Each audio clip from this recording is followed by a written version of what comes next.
بسم الله الرحمن الرحيم. يا أيها المزمل قم الليل إلا قليلا نصفه أو انقص منه قليلا أو زد عليه ورتل القرآن ترتيلا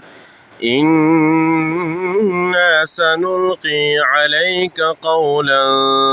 ثقيلا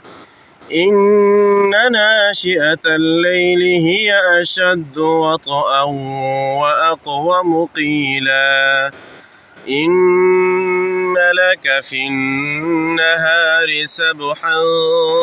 طويلا واذكر اسم ربك وتبتل إليه تبتيلا رب المشرق والمغرب لا إله إلا هو فاتخذه وكيلا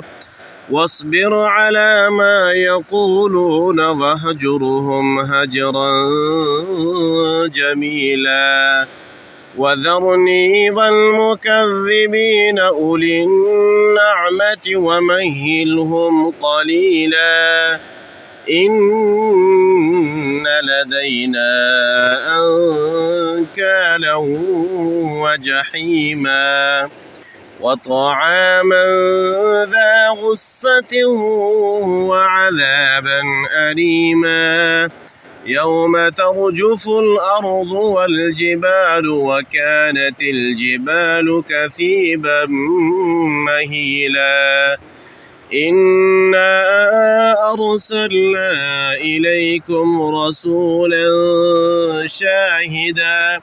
كما أرسلنا إلى فرعون رسولا فعصى فرعون الرسول فأخذناه أخذا وبيلا فكيف تتقون إن كفرتم يوما يجعل الولدان شيبا السماء